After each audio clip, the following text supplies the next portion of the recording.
గ్రంథరాజు శ్రీమద్భాగవతాన్ని అనుసరించి కాల ప్రమాణం ఇలా చెప్పబడి ఉంది. కలియుగ కాల పరిమితి 4,32,000 సంవత్సరాలు.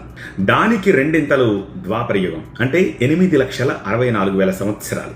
కలియుగానికి మూడింతలు త్రేతాయుగం అంటే 12,96,000 సంవత్సరాలు. ఇక కలియుగానికి నాలుగింతలు సత్య లేదా కృతయుగం అంటారు, అంటే 17,28,000 సంవత్సరాలు. ఈ కలి, ద్వాపర, త్రేత, సత్యయుగాలన్నీ కలిపితే 43,20,000 సంవత్సరాలు అవుతుంది. దీన్ని ఒక కాలచక్రం అంటారు లేదా ఒక కల్పం అంటారు. ఇలాంటి 1000 కల్పాలు బ్రహ్మకు ఒక హాఫ్ డే, 12 గంటలతో సమానం, అంటే ఒక పగలు కానీ ఒక రాత్రి కానీ. సో 2000 కల్పాలు కలిపితే బ్రహ్మదేవుడికి ఒక రోజుతో సమానం. అలాంటి బ్రహ్మ ఆయుర్దాయం 100 సంవత్సరాలు. బ్రహ్మ ఆయుర్దాయం ఈ లెక్కల ప్రకారం. సో ఆ 100 సంవత్సరాలు శ్రీ మహావిష్ణువుకి ఒక హాఫ్ శ్వాసతో సమానం, అంటే ఒక ఉచ్ఛ్వాస గాని ఒక నిశ్వాస గాని.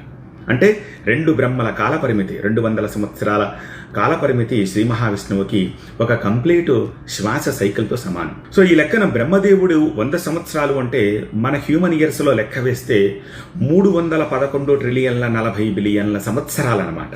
అమేజింగ్ కదా. Okay, coming to the point. కలియుగం ఎప్పుడు ప్రారంభమైంది?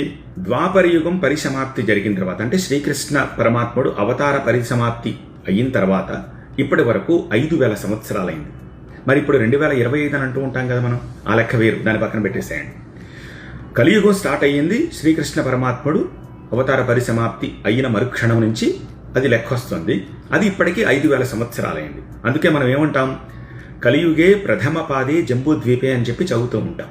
సో ఇప్పుడు 4,32,000 సంవత్సరాల నుంచి ఈ 5,000 సంవత్సరాలని తీసేస్తే ఇంకా 4,27,000 సంవత్సరాలు కలియుగం మిగిలి ఉంది. సో బాబా వంగా, నోస్ట్రాడమస్ ఎట్సెట్రా ఎట్సెట్రా ఇవంతా ట్రాష్, వాటిని పట్టించుకోవద్దు.